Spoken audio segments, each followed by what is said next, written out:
Hello everyone, welcome back to my new video. This is Nilanjana Sarkar. Those who are watching this channel for the first time, I welcome all of you. This is Nilanjana Sarkar, your English language teacher, and today we are going to learn the poem The Lake Isle of Innisfree, which is there in your grade 9 CBSE curriculum, and even ICSE students for grade 8 as well as 7 in some of the books. This poem is also there, so I'm sure this explanation will help many of you. Okay, so let's start understanding the poem. This poem is written by W.B. Yeats, and this poem talks about the poet's close association with nature and how much he admires nature. So we're going to go stanza by stanza, and let's begin with the first one. I will arise and go now, and go to Innisfree, and a small cabin built there of clay and wattles made. 9 bean rows will I have there, a hive for the honey bee, and live alone in the bee-loud glade. Now the poet wants to go to a place called Innisfree. Now what is Innisfree? Innisfree is a place where the poet had spent some part of his childhood, and the memory is still alive in his mind. The poet recollects the thoughts of his childhood when he visited this place, and today, like when he is an adult and is no longer there, he wants to go back to that place because the place symbolizes peace and tranquility. Right? So, I will arise and go now. Now the word now refers to the poet's urgency. He is desperate to go. And go to Innisfree. He wants to go to this place and a small cabin built there. He wants to build a small room for himself there and start living there. Why? Because he doesn't want to no longer live in the hustle and bustle of city life. And the room that he will make, that will be made of clay and wattles. Now what are wattles? They are twisted sticks. You can call it like a fence. And this room that he is going to create, that would be made of clay and wattles. 9 bean rows will I have there. Obviously, if you want to go and live in that place, you also need to prepare your food. And the poet is ready to also do some kind of farming. He wants to have his own agricultural land, and he will plant 9 bean rows over there so that he can prepare his own food, and a hive for the honeybee. A hive for the honeybee. He is also ready to keep a hive where there will be a hive for the honeybee, and live alone. Again, the poet specifies the word alone. He doesn't want any kind of disturbance in his life. He wants to live alone in the bee-loud glade. The word glade means open space. So there's going to be a lot of open space in that area, and he's going to be surrounded with nature. And the only sound that he wants to hear is the sound of the buzzing of the bees. The bee-loud glade means the area that he is going to live, that would be only filled with the buzzing sound of the bees, and he's not ready to listen to any other sound. For example, the honking of the cars, the crowd, the people shouting, everything is a complete no-no for him, and he is ready to live only in the company of nature. So I hope the first stanza is clear. Now we move on to the next one. And I shall have some peace there. The poet is fond of peace. He is desperate to hang on to peace because this is what he really misses in his city life. For peace comes dropping slow, dropping from the vales of the morning to where the cricket sings.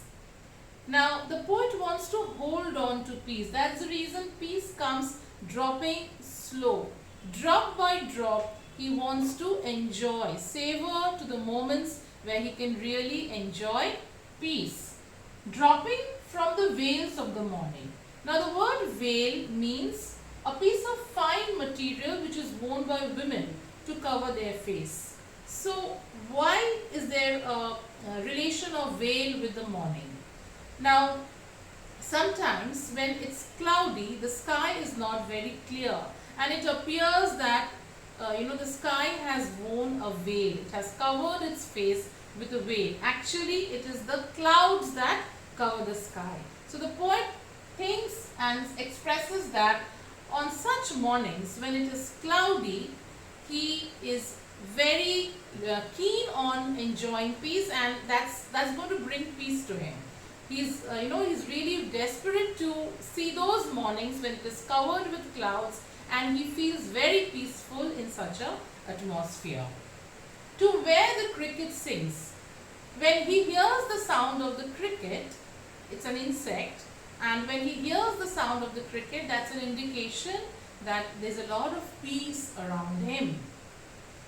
And midnights, the midnights all a glimmer. The midnight sky is filled with the shining stars. The word glimmer means shining. So the poet again feels that such a situation where the sky is filled with stars is going to bring peace for him. And noon, a purple glow. Now how can noon be a purple glow? Of course, in the afternoon, the sun is bright, and it's very harsh and bright, and that's the reason the sky is filled with a purple glow. It's the brightness of the sun that makes the noon a purple glow. Again, such a day will bring peace for the poet. And finally, the evening will be full of linnet's wings. Now what's a linnet? Linnet is a small bird which is brown in color. So during the evenings, the only thing that can be seen in the sky is the linnet, and all the birds during this time will be returning to their nest because it's evening time. So the poet talks about all these situations and how such situations would bring peace to his mind. The sky, the bird, the song of the cricket, the early morning when it is covered with cloud and mist, all these things will bring peace in the poet's mind. That's all for the second stanza. Now we can move to the last and the final one. I will arise and go now, for always night and day I hear lake water lapping with low sounds by the shore. Again, I will arise and go now. You can see how the poet has repeated this phrase again and again, and such a repetition is known as repetition. It means the poet wants to emphasize that I will arise, I will go now, and he's desperate to go. Why? Because every time, night and day, he hears something. And what is that he hears? He hears the lake water lapping with low sound by the shore. In his mind, the poet can always hear the lapping sound, the sound of the water lapping. Lapping means striking. Striking by the shore. He hears that sound always in his mind. And when he hears that sound, he feels just to leave this place where he is living right now, which is in the city, and he just wants to go and start living in Innisfree. While I stand on the roadway or on the pavement's grey. Now this sound that he hears of the lake water lapping by the shore can be heard whether the poet is standing on the road or whether he is surrounded by concrete. Pavement's grey refer to a place where he is surrounded with brick and walls. It's a concrete, a world of concrete, not a world of nature. So whenever he is in these places, whether it's in the roadway or on the pavement's grey, still he hears those sounds in his mind of the lake water lapping by the shore. And that makes him keen on going to the place called Innisfree again and again. And I hear it in the deep heart's core. In the innermost part of the heart, he can hear this sound. And that's the reason he just wants to leave this place. The hustle and bustle of city life is actually tearing him apart, and he just wants to go and start living in Innisfree because it will bring peace and tranquility in his mind.